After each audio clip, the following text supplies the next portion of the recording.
Hey guys, welcome back. I've got a lawn tractor with a single cylinder Briggs & Stratton engine. This machine here runs continually on the choke.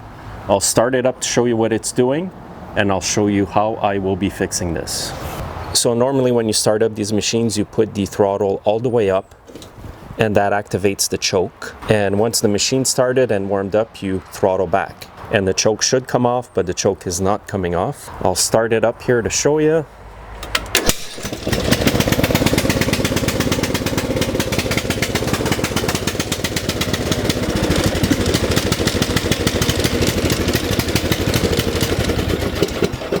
So you can see there, the choke's always on, it just will not rev up to where it should. Now, when you put the throttle right up to the top, you'll see a lever right down in here, some mechanism move. And what that does is it goes all the way there and pushes in this small contraption here to activate the choke. So when I release the throttle, this part here that controls the choke butterfly is not coming back. So this is what's happening with this machine, and it's probably because it's been sitting for a while. Here's that lever. This is what it's attached to. What I'll grab here in the shop is some WD-40. Most of you guys will have this. Any other spray can of lube or whatever you have will work. WD-40 is pretty good for this. So what I will do is spray the carburetor where the choke mechanism is. And hopefully, just by doing that, it will fix this issue. It doesn't look like it's working. It's not returning. When you move the choke like that, it should go back. And here's another lawn tractor with the same engine. If I bring the choke here, it's supposed to be spring-loaded and retract. It's not happening on the other machine. Let's spray some more WD-40 in there. It wants to go back now, but it's not completely doing it.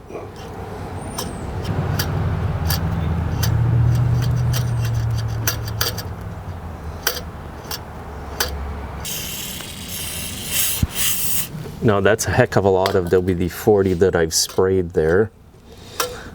It's probably just a matter of cleaning that part.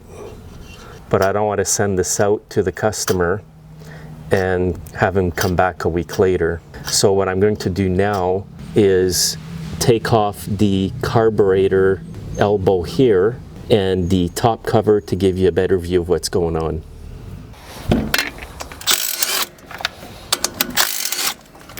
And you'll have a bolt like this on each side at the rear of the engine.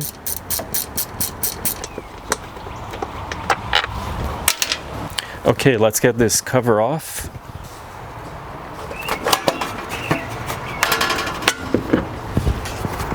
Okay, here's a better view of this.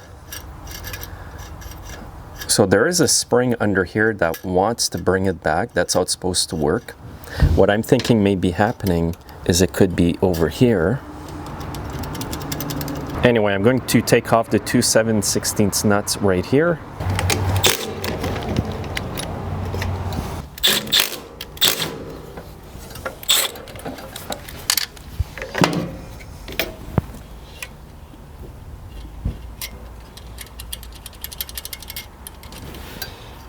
Okay, so I thought that the linkage here was getting jammed in that slot, but it doesn't look like that. It's nice and loose. And even now if I hold the linkage, it doesn't come back. So I'm just going to pop the butterfly here right off. So this is how I get these off. Just lightly grab it. There's the spring. Sometimes what happens is the plastic warps itself. I'm going to get rid of this foam here. It's just a dirt trap. Okay, so I've put it back on. Now it works. It wasn't earlier, but if you bring it all the way, it sometimes does not come back. See that? So the quick way I'm going to fix this, because I don't want to have to order parts, is I've got an older carb here and it works perfectly on this one. This is an extremely rare problem that I see on these machines, so I'm not afraid to use good use parts on this, and that's exactly what I will do right now. Now when you use your side cutters to pull this out, just go easy. You don't want to leave a sliver inside the butterfly. So pop this right off. See, even when I removed this plastic part, it's really tight in there. So again, it's probably the plastic warping.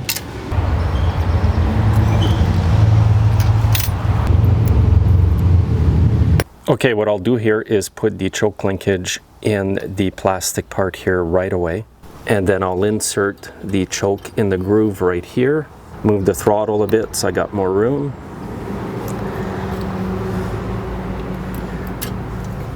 And now what you want to do is get the spring installed correctly. So you got to get this part of the spring to go right here, and the bottom end of the spring will go behind the metal part on the carb. Make sure you're lining up the plastic part down here. And now what I'll do is put this part in.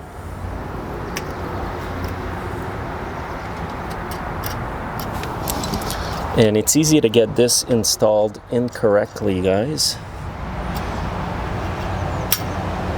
Okay, so now this comes back. I'll put the choke on. Choke is on. I release the throttle, the choke comes back. So it looks like it was just the plastic that was warped. If you're doing this job for yourself, you could sand down the end of the plastic shaft here, and you may not have to replace it. I don't like taking a chance when it's for a customer, so that's why I just replaced it. But if you do it for yourself, just go ahead and try whatever you want. So now you can see when I put the choke on, you can see that it goes right to the choke linkage, and it shuts the carburetor choke butterfly, and then it opens up. Here's one quick tip, guys. If you have everything adjusted correctly, including your cable and everything here, and it still won't shut properly, you may have to just bend this tab forward, and that will put more pressure on the choke linkage to shut it properly. I've had to do that in the past because sometimes people reef on the choke or the throttle if it's jammed, if there's another issue going on, and they end up bending this tab backwards too much. So what I'll do here is start up the machine, and we'll see that it does not run on the choke.